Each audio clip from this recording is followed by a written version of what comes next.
Bismillahirrahmanirrahim. Assalamualaikum warahmatullahi wabarakatuh. Saya Siti Komaria, saya dari kelas Tadus Biologi 3 semester 4. Di sini saya akan menjelaskan tentang sistem otot pada hewan. Nah, di mana hewan ini merupakan salah satu bagian tubuh manusia dan hewan yang sangat penting. Nah, berikut penjelasannya.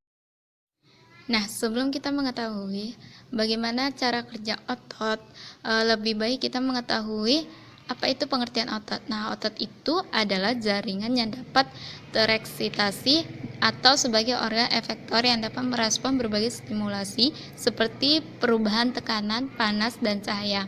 Nah, secara keseluruhan, otot ini merupakan sebuah jaringan yang ada bagian pada dalam tubuh manusia ataupun hewan. Nah, selanjutnya kita masuk pada bagian fungsi otot.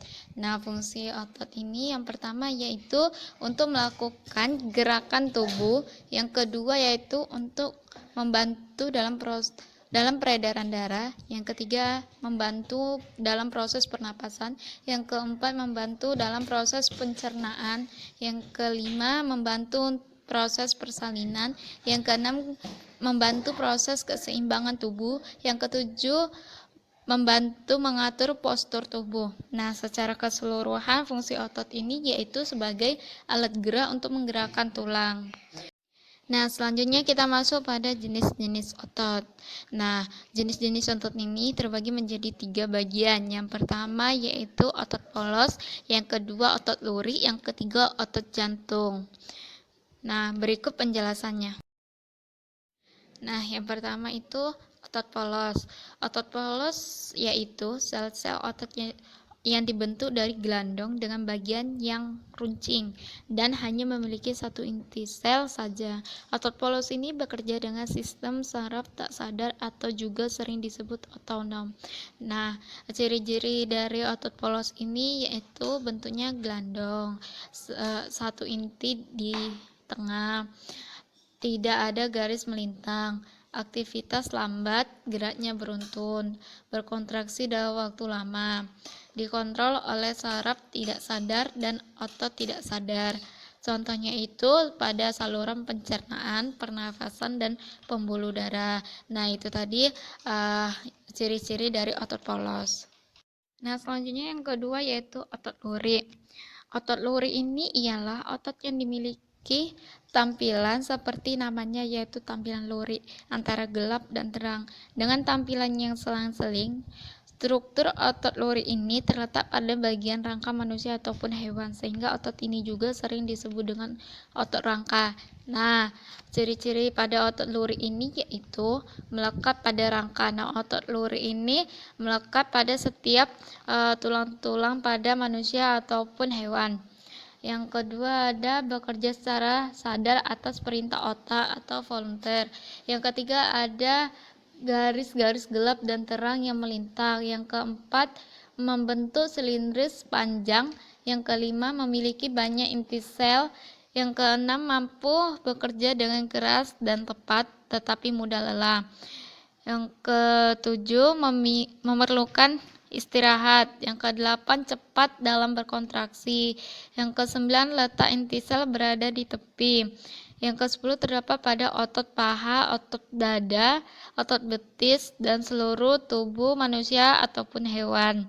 Nah, itulah ciri-ciri dari otot lurik. Nah, berikutnya yang ketiga yaitu otot jantung. Otot jantung ini ialah otot yang terletak di jantung yang terus bekerja tanpa henti. Fungsi pada otot jantung ini adalah untuk memompa darah pada jantung. Nah, ciri-ciri dari otot jantung ini ialah letaknya itu di dinding jantung dan vena cava. Bentuknya itu seperti otot rangka, seperti anyaman. Yang ketiga yaitu percabangan sel otot ini terdapat pada jaringan ikat. Yang keempat berkontraksi secara ritmis dan terus-menerus. Yang kelima dikendalikan oleh saraf tidak sadar. Yang keenam itu satu inti selnya di tengah sel. Nah, itu tadi ciri-ciri dari otot jantung. Nah, selanjutnya kita masuk pada bagian sifat kerja otot. Nah, sifat kerja otot ini dibagi menjadi dua bagian, yaitu sifat kerja otot antagonis dan sifat kerja otot sinergi. Nah, berikut penjelasannya. Nah, selanjutnya itu sifat kerja otot antagonis. Nah, apa itu sifat kerja antagonis? Otot antagonis itu yaitu dua otot atau lebih yang bekerja pada suatu sendi dan saling berlawanan arahnya, sehingga arahnya saling menghambat. Nah, jika salah satu otot berkontraksi, maka otot yang lainnya relaksasi. Contoh, otot lengan atas yang berfungsi menggerakkan lengan bawah. Untuk mengangkat lengan bawah atau menurunkannya diperlukan dua otot rangka, yaitu otot bisep dan otot trisep. Otot bisep berada pada lengan atas bagian depan, sedangkan otot trisep berada pada lengan atas bagian belakang. Nah, jika otot bisep berkontraksi, maka otot trisep akan relaksasi, sehingga lengan bawah terangkat. Jika otot trisep berkontraksi, maka otot bisep akan relaksasi, sehingga lengan bawah turun dan lurus kembali. Nah, efek kerja pada otot antagonis ini dapat dibedakan menjadi 4 bagian, yaitu yang pertama fleksi dan ekstensi. Nah, antara membengkokkan dan meluruskan, contohnya pada sendi siku dan lutut. Yang kedua ada aduksi dan aduksi yang dimana mendekati dan menjauhi badan, seperti pada sendi lengan dan sendi paha. Yang ketiga ada pronasi dan supinasi, yaitu menengadah dan menelungkup, seperti ketika menengadah dan menelungkupkan telapak tangan. Yang keempat, depresi dan elevasi, ke bawah dan ke atas, misalnya gerakan kepala menunduk dan menengah. Nah, yang kedua yaitu sifat kerja otot sinergi. Nah, apakah itu sifat kerja otot sinergi? Otot sinergi itu ialah dua otot atau lebih yang bekerja pada satu sendi dan saling membantu sehingga memberikan gerakan searah. Contohnya, gerakan otot pronator, teres, dan quadratus yang menimbulkan gerakan menelungkup dan menengadah pada telapak tangan. Otot bisep lengan atas dan otot pengangkat lengan atas yang menyebabkan gerakan membengkokkan lengan bawah. Nah, itulah dia sifat kerja otot, antagonis, dan sinergi. Nah, berikutnya kita masuk pada bagian komposisi otot. Nah, apa saja yang ada pada otot itu? Nah, di dalam otot itu fraksi miogen yang terbagi ke dalam 3 otot mengandung 20-50% protein yang larut dalam air yang merupakan fraksi miogen. Ada berbagai tipe kelompok, yaitu aktin yang berada di dalam filamen tipis, miosin di dalam filamen tebal, dan tropomiosin. Nah, di samping itu juga ditemukan protein lain dalam jumlah sedikit, seperti alfa-aktin, beta-aktimin, dan troponin, dan protein M. Nah, aktin itu ialah protein globulin dan secara struktural melekat pada pita Z. Berat molekulnya sekitar 46.000 dan terdiri atas molekul-molekul yang sferis. Nah, miosin itu ialah molekul yang kompleks dan asimetris dengan berat molekul 470.000, terdiri atas 2 rantai polipeptida yang identik dan membentuk struktur membelit dalam suatu susunan heliks. Molekul miosin disusun oleh 2 rantai peptida yang lebih kecil. Nah, itu tadi komposisi dalam otot, yang mana kandungannya itu tersusun dari aktin dan miosin. Aktin miosin itu ialah protein-protein yang dapat dalam air. Nah, baiklah kita selanjutnya memasuki bagian pada mekanisme otot. Nah, bagaimana cara mekanisme dari otot ini? Berikut penjelasannya. Nah, mekanisme pada otot itu yaitu pada bagian filamen halus dibentuk oleh 2 bagian untai aktin dan juga 1 bagian untai protein regulator yang terdiri dari apomiosin dan juga troponin kompleks yang nantinya akan membelit pada masing-masing bagian onteng pada aktin. Nah, sedangkan pada filamen kasar yang dibentuk oleh bagian miosin, kombinasi antara kedua bagian filamen protein tersebut akan mengakibatkan adanya suatu pola, yakni pola yang bersifat terang dan pola yang bersifat gelap pada bagian rangka otot. Pada setiap unit di bagian pola yang sifat terang dan pola yang bersifat gelap tersebut sering disebut sebagai sarkomer. Nah, sarkomer ini ialah suatu unit yang bersifat fungsional yang didasarkan oleh proses terjadinya kontraksi pada otot. Sarkomer ini sendiri dipisahkan oleh garis Z yang membatasi antara bagian sarkomer satu dengan bagian sarkomer lainnya. Pada bagian filamen yang halus menempel pada bagian garis Z dan menuju ke area tengah dari sarkomer. Sebaliknya, pada filamen yang kasar terletak pada area tengah dari sarkomer. Nah, filamen yang halus dari filamen yang kasar yang terletak tidak beraturan dan saling tumpang tindih sering disebut dengan pita A. Namun tidak semua bagian dari filamen terletak tidak beraturan dan juga tumpang tindih. Pada pita A yang mempunyai kandungan filamen yang kasar di area tengah sering disebut dengan zona H. Area yang berada pada ujung di bagian dekat sarkomer yang hanya bisa dijumpai filamen halus saja disebut dengan pita 1. Nah, pada saat terjadi kontraksi pada otot, ukuran panjang dari setiap bagian sarkomer akan mengalami proses reduksi atau pengurangan.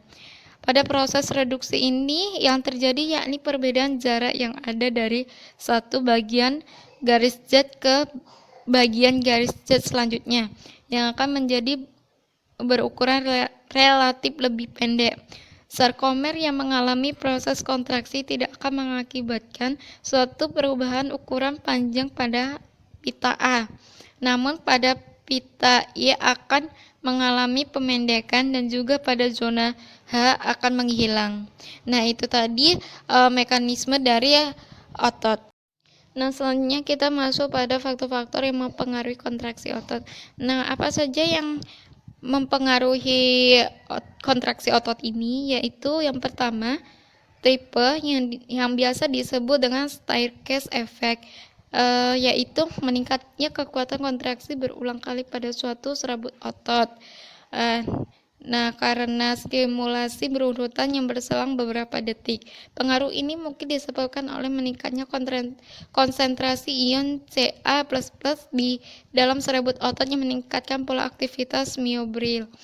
Yang kedua ada sumasi. Sumasi ini merupakan hasil penjumlahan kontraksi dua jalan, yaitu sumasi unit motor berganda dan sumasi gelombang. Sumasi unit motor berganda yang terjadi pada lebih banyak unit motor yang terangsang untuk berkontraksi secara simultan dengan pada otot.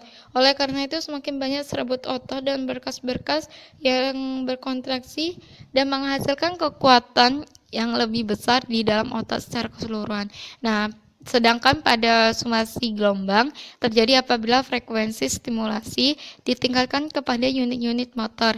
Jadi, frekuensi rangsangan demikian itu sehingga kontraksi yang pertama belum juga selesai meski kontraksi berikutnya sudah mulai. Dua kontraksi itu menjadi aktif yang tentunya meningkatkan kekuatan kontraksi. Nah, yang ketiga ada tetanus. Tetanus ini terjadi apabila frekuensi stimulasi menjadi demikian cepat sehingga tidak ada peningkatan frekuensi lebih jauh lagi yang akan meningkatkan tegangan kontraksi. Tenaga terbesar yang dapat dicapai oleh otot telah tercapai. Yang keempat yaitu fatigue. Fatigue ini merupakan penurunan kapasitas bekerja yang disebabkan oleh pekerjaan itu sendiri, yaitu pada kelelahan otot. Kelelahan otot ini menurunkan kekuatan kontraksi setelah berlangsungnya stimulasi yang berkepanjangan. Iskemia, kontraksi otot menekan pada pembuluh darah di dalam otot dan oleh karenanya menurunkan suplai atau aliran darah apabila terjadi kontraksi yang berkepanjangan. kram otot, yaitu iskemia disertai penumpukan asam laktat. Nah, yang terakhir yaitu rigor. Rigor ini yaitu kelelahan yang berkelebihan. Hal ini terjadi apabila sebagian terbesar ATP dari otot setelah dihabiskan. Kalsium tidak lagi dapat dikembalikan ke dalam retikulum sarkoplasma melalui mekanisme pemompaan kalsium. Oleh karena itu, relaksasi tidak bisa terjadi karena filamen aktin dan miosin terikat dalam suatu ikatan yang erat. Nah, itulah beberapa faktor yang dapat mempengaruhi kontraksi dari otot. Nah, itu saja yang dapat saya sampaikan tentang bagaimana sistem otot pada manusia ataupun hewan. Semoga dapat bermanfaat bagi kita semua. Saya akhiri, wabillahi taufiq wal hidayah. Assalamualaikum warahmatullahi wabarakatuh.